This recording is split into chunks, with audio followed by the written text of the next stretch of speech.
Iran ইসরায়েলের সংঘর্ষে আটকে রয়েছে ভারতীয় প্রফেসর। আতঙ্ক হচ্ছে, ফিরতে পারবো তো আর কলকাতায়? ফিরলে কবে? সে কদিন চলবে কি করে? টাকা পয়সা শেষ হয়ে যাবে কয়েকদিনেই। তার মধ্যেই বোমার ভয়, লাগাতার বোমা পড়ার শব্দ হচ্ছে। হোটেলের ঘরে আমি আজকে একা একা ঘরে, রাস্তায় যতটা সম্ভব কম বেরোতে হচ্ছে বলে জানা যাচ্ছে। বুঝতেই পারছি না কি হবে, কি করব। গত শনিবার তেহরান থেকে ওমানের বিমান ধরে সেখান থেকে মুম্বাই হয়ে কলকাতায় ফেরার কথা ছিল আমার। শুক্রবারটা সব কিছু ওলটপালট করে দিল। পাহাড় চড়তে এসেছিলাম ইরানে, এমন অবস্থায় যে পড়ে যেতে হবে কল্পনাও করিনি। শুক্রবার সন্ধেবেলা থেকে শুরু হলো বোমার আওয়াজ, একটুর পর পর একটা বোমার আওয়াজ। প্রথম তো বুঝতেই পারছিলাম না কি হলো, কি হচ্ছে, শুধু ভয় লাগছিল। একদম একা একা অচেনা জায়গায় এমন বিপদে পড়ে গেলাম, কি হবে কে জানে। হোটেলের বাকিদের অবস্থাও এক। বোমার আওয়াজ পেলেই অনেকে জানলা খুলে দেখার চেষ্টা করছে।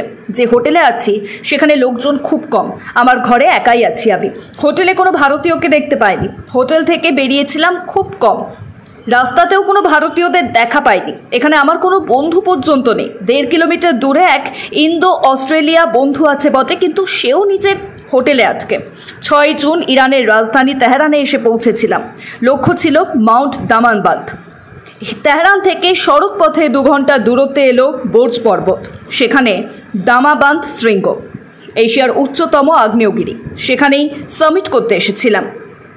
আরও নানান দেশের লোকজন ছিল, ভারতীয়তে আমি একাই। পর্বত আরোহণ আমার নেশা, কিন্তু সেই নেশার টানে এসেছে এমন ভয়ঙ্কর অভিজ্ঞতা হবে তা ভাবিনি। আমি আটকে রয়েছি মধ্য তেহরানের তালেখানি এলাকায়। যে হোটেলটায় আটকে রয়েছে তার নাম মাসাদ। আমি ফাল্গুনিতে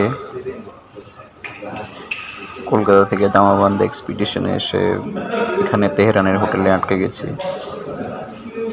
ইসরায়েল এবং ইরানের মধ্যে যুদ্ধ পরিস্থিতি আরও ভয়ানক হতে চলেছে। কেউ কাউকে এক বস্তা জমি ছাড়তে রাজি নয়। এখানে আমি একমাত্র ভারতীয় নিজেকে দেখতে পাচ্ছি, বাকিরা আরও বিভিন্ন দিকে আছে। প্রায় 10,000 ভারতীয় এখানে আটকে গেছে। থাকা খাওয়া আস্তে আস্তে জটিল হয়ে দাঁড়াচ্ছে, কারণ এতদিন থাকতে হবে এই প্রত্যাশা নিয়ে আমরা টাকা পয়সা সঙ্গে আনিনি। এমবাসির দিকে আমরা অনেক প্রত্যাশা নিয়ে দাঁড়িয়ে আছি। অন্যান্য দেশ যেমন রাশিয়া, আমেরিকা তাদের দেশের লোকজনদেরকে উদ্ধার করে নিয়ে যাচ্ছে। আমি ভারত সরকারের কাছে আবেদন করব তারা যেন খুব দ্রুত এই পরিস্থিতির একটা সুরাহা করে, কারণ দেশে আমাদের বাড়ির লোকজন খুবই দুশ্চিন্তার মধ্যে আছে। আমরাও এখানে আর্থিক অনটনের মধ্যে আছি। কিছু একটা জরুরি ভিত্তিক সিদ্ধান্ত নিয়ে আমাদের এই পরিস্থিতি থেকে উদ্ধার করা হোক। আপনার বাড়ি বা অফিস সাজানোর জন্য চাই এক অসাধারণ টাইলস কালেকশন? তাহলে আসুন Tiles Haven, your tile destination. আমরা নিয়ে এসেছি হিন্দওয়ার ইটালিয়ান কালেকশন। উন্নত মানের বড় স্ল্যাব টাইলস, আধুনিক কিচেন টপস, আকর্ষণীয় স্যানিটারি ওয়্যার।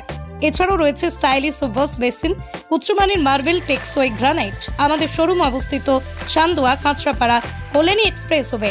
এখানে গুণমানের সাথে মেলে সাশ্রয়ী দাম। তাহলে দেরি কেন? আজই চলে আসুন টাইলস হেভেনে। আপনার স্বপ্নের বাড়ি সাজানোর সমস্ত সমাধান এক ছাদের তলায়। Tiles Haven, your tile destination. কি ভাবছেন ফ্যামিলি নিয়ে কোথায় রসনা তৃপ্তি করবেন?